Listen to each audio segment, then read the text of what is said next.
thank God, Daniel. Oh, what the dying.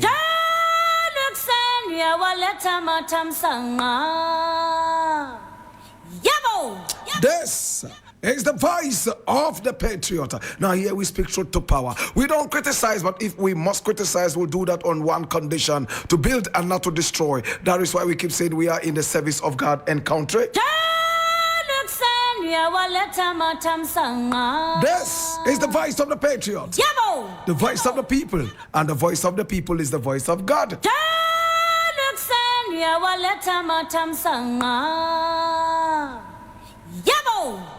Now today we have a number of issues to look at, and let's do that very quickly, right? Now the very first story we are looking at today is taken from Ghana Web, and it says, I never thought John Mahama would become president again.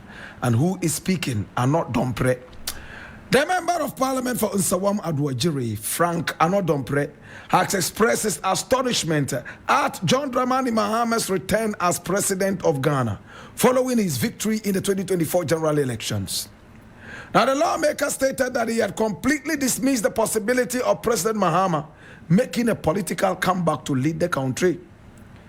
He explained that his conviction was based on feedback from several Ghanaians he had engaged, who expressed strong dissatisfaction with Mahama's administration in 2016, further adding that they viewed him as a risk that citizens did not want to associate with.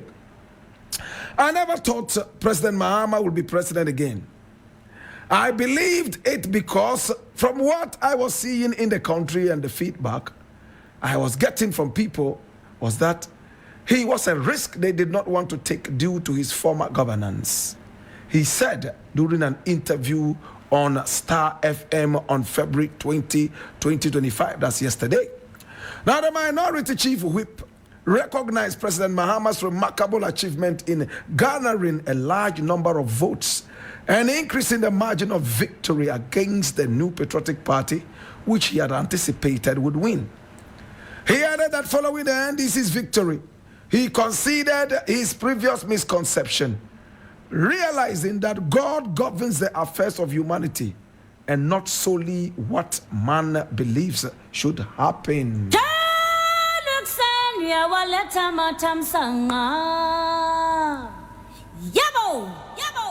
I have eaten my humble pie because of the margin with which he won. I realized that God can do anything. Wow.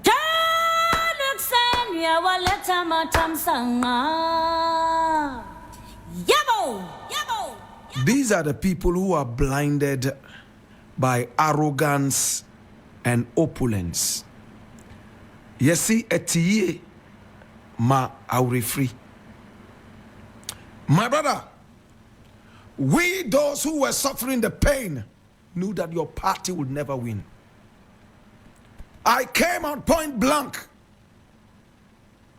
and made it so crystally clear that should Mahama not win, but rather Nana Akufo-Addo's Baomia, I would leave this country.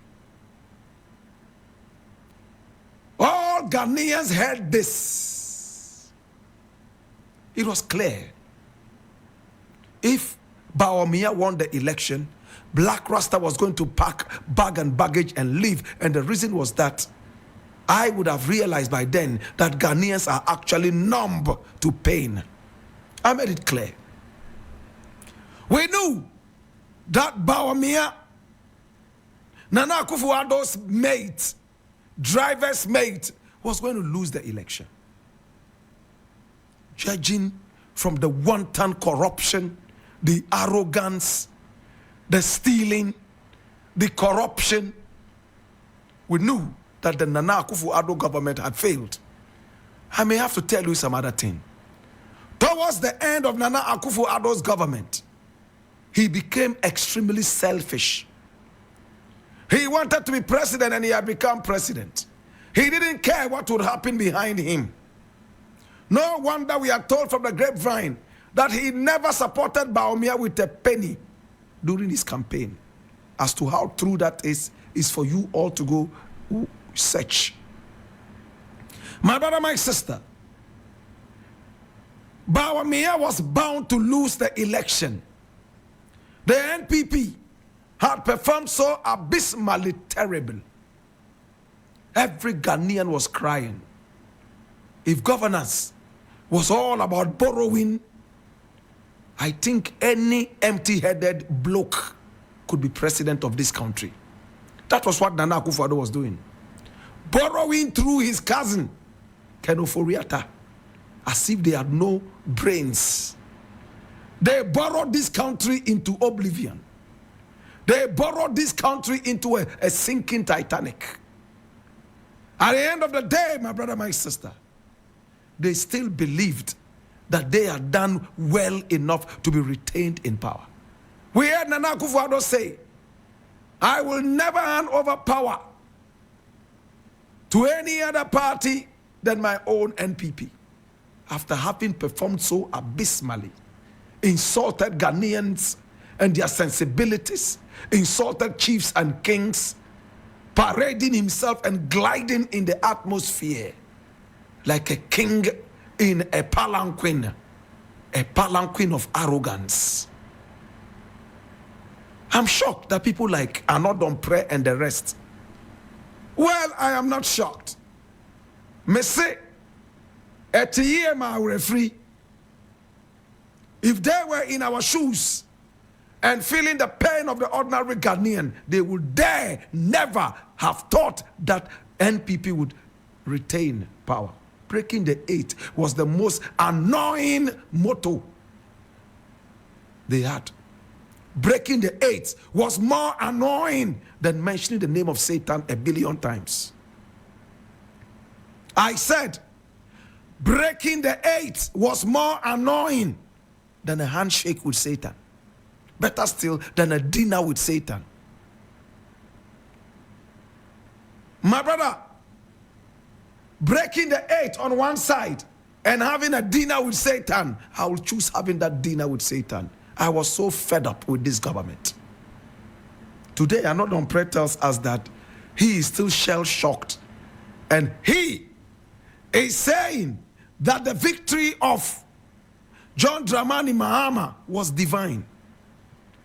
Read it clearly. He is not giving credit to the fact that the NDC had done quite much when they were in power as compared to Nana Akufo-Addo's bullish government. He is crediting the victory of the NDC in the last elections to a divine hand. Not hard work, not tactics, and not common sense. It's divine. He is still living in oblivion. He believed that Mahama was never going to be president again and ever. And he believed that his party, the NPP, would continue to be in power, thereby breaking the 8. My brother, my sister, and when Mahama won, he said it was a divine hand. Of course, you cannot discount the divine hand, but he worked very hard, sleepless nights, running left, right, and center, talking. Many people were so fed up with your government. Give Mahama some credit. Give Mahama some credit. I was reading something from the BBC a few days ago, and it said one of the reasons many people voted for Mahama was the fact that he built hospitals. You know why? When Mahama was busily building hospitals, many were those who said that we don't eat hospitals. Instead of building hospitals, they wanted plantain, they wanted kenke, they wanted fish, and they wanted rice. Food to eat. To the average Ghanaian voter is all about his stomach. Feed the average Ghanaian voter's brain to capacity. He does not appreciate it. He only wants food in his stomach. What a people. That is why when elections come, people are bought with 50 cedis, 20 cedis, 10 cedis, and they sell out their birthright. Let me not digress. So the BBC report made it clear that when Mahama was building hospitals, Ghanaians were not excited about it. So what did they do? They quickly decided that no, this was not what they wanted. Therefore, they would go straight up and vote him out, and they did. Fortunately or unfortunately, COVID came in, started slapping families left, right, and center, and they realized that there are some things that are better than food. Hospitals. People were carried left, right, and center into hospitals. And it got into the media space that Ghana handled COVID-19 better than a lot of countries in the world, not only in Africa. In fact, in Africa, Ghana was #1 in the handling of COVID-19 cases, by the kind courtesy of the hospitals built by this man, who was seen as a corrupt man, a man who was inefficient and incompetent. My brother, my sister, what shall we remember Nana Akufo-Addo for? A dwarf statue that was broken down. Inordinate taxes on the Ghanaian people. And flying left, right, and center in the air and taking a bath. What else can you remember Nana Akufo-Addo for? I will remember Nana Akufo-Addo for Cecilia Dapa's millions of hard currency hiding under beds and in rat and cockroach holes. I will remember Nana Akufo-Addo as the arrogant, dwarfish man who lied to us about so many things, including, yetisikasu na ebre. And that the problem of Ghana is leadership, and that he had the best leadership. He came and showed us the worst leadership. Can I continue? I will remember Nana Akufo-Addo for another thing. He warned some of us Pan-Africanists. 419, like Cheddar wanted to do with us, the king of 419, political 419. What did he say? Nana Akufo-Addo told us point blank that Africa was beyond aid, and that Ghana, for that matter, was beyond aid, because we had enough. In front of the French president, he told the whole world that Ghana did not need aid, and that Ghana would stand on its own 2 feet and deal with its own problems. Blah, blah, blah, blah, blah. 4 days later, he was jumping upon planes, left, right, and center, taking a shower in the skies so nonchalantly, running around looking for loans from the same people he said Ghana did not need aid. He was asking for aid. What a 419 kingpin. I remember Nana Akufo-Addo for all this, and I shall tell my grandchildren that there was a man everybody in Ghana believed had the magic key to our economy's breakthrough, but he was nothing but a scammer. My brother, my sister, to another umpre, Mahama did not only win by divine interference and intervention. He won because he worked very hard, and I think that he deserved it. You are not the only one who thought that Mahama will never become president. Koku Anyidoho also thought same and went on a ranting spree. Now he has put super glue on his lips. He is quiet, absolutely. They are all shell-shocked. They are sellouts. People from Mahama's own party, including my own brethren, Atubiga, they all went on a ranting spree. They said a lot of things against Mahama, including his own close friends and relatives, whose names I will not put out. They betrayed him and left him for death, or better still, for dead. They never believed he would be president again. The furore around him at the time that he was deposed in that election, nobody gave him a dog's chance, not even he himself. But there was one thing he said that I am privy to. Look, there was some money Mahama was supposed to spend. Big amount of money. And this is privileged information. I was not close to Mahama. I'm still not close to him. My brother, my sister, Mahama had some big money he had to spend in the election year. Many of the people around him, names withheld, believed that he should keep a big chunk of the money just in case they lost the election. In the rare case, as the politicians would always say, of losing the election, he will fall on that for his retirement. And he could also give little chunks to some other trusted ministers. Mahama looked at them and said, you know what? Let us build the roads and build the hospitals. Posterity will judge us. When I heard this, it shook me. But we had made up our mind. Even building a golden economy would not have saved Mahama at that time.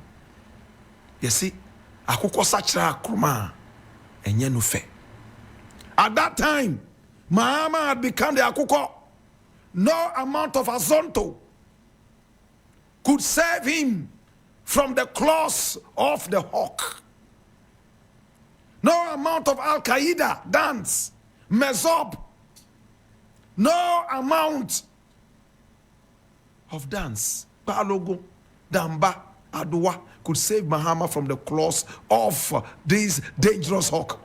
Bobo or twerking. If Mahama could twerk 1 trillion times in front of that hawk, and the hawk was the Ghanaian voter, there was no way Mahama was going to be allowed to continue. Yes, Mahama had built a bad name for himself. At the time, he told that minister, whose name I will not mention, he told him, you know what? Let's build the hospitals and build the roads. Posterity will judge us. A few days later, Mahama said it after he lost the election. See, posterity will judge us. Ghanaians will get to know what we did. Everybody said, Kia, incompetent Mahama. Pelbe bina kot now. Me say, akuko sachra kruma, enye no fe.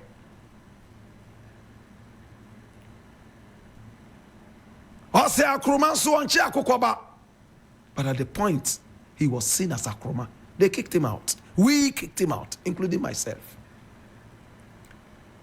BBC reported right after the COVID, boom, people were running to the hospitals during the days of the COVID, when the COVID virus had broken out in China, Wuhan, and other places. We thought it would never come here. In just a couple of days, we were hit with COVID. And the Mahama hospitals saved lives. That was when people started rewriting their notes about Mahama. People who were quite close to him, they gave up on him. In his own words, even the gifts stopped coming. Christmas gifts, Easter gifts. Hey, nothing was coming anymore. He would wake up and sit on his bed and say, hey, ewiase esumampa. Enti manya ye, ana manya no ye, ana gana fona. Ade, he would ask himself, once in a while, he will drink a bottle of water and go to bed, drowning his sorrow in a bottle of water. Hallelujah. Praise the Lord. Today, Ghanaians sat back and saw that the angel that they thought was in Nana Akufo-Addo was actually Lucifer Macarius, the king of all fallen angels. To the point that his statues have been broken. To the point that anybody called Akufu in Ghana right now is seen as a villain, a scammer. Even scammers have started to change their names. Have you realized it? In the days, my brother, my sister, everybody was gravitating towards Akufo-Addo. Today, even if you were born an Akufu, you want to change the name, true or false. Any which way. I know, don't pray. It is what it is. You will continue getting shocked if you refuse realism.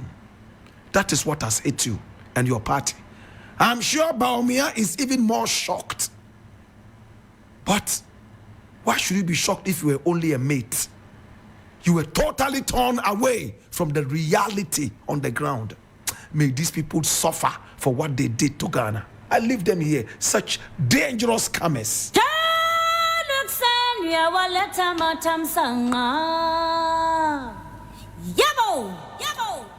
Now the next thing I want to look at is also quite interesting. But I'm still asking, do I need to talk about this? Let's try.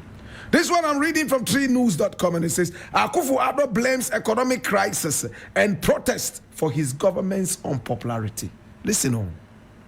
I read, former President Akufo-Addo has admitted that economic challenges and frequent public protests played a significant role in his government's declining popularity. Now, speaking at the launch of a book authored by former Nigerian military president, General Ibrahim Babangida, Akufo-Addo reflected on the economic turbulence that defied his tenure. He specifically pointed to the COVID-19 pandemic and its aftershocks, which severely impacted Ghana's financial stability and forced his administration to seek a bailout from the International Monetary Fund. May I look at it again? Speaking at the launch of a book authored by former Nigerian military president, General Ibrahim Babangida, Akufo-Addo reflected on the economic turbulence that defined his tenure. He specifically pointed to the COVID-19 pandemic and its aftershocks, which severely impacted Ghana's financial stability and forced its administration to seek a bailout from the International Monetary Fund, while acknowledging that the protests against his government were not as severe as the structural adjustment program riots of the 80s. He considered that they were serious enough to weaken public confidence in his leadership.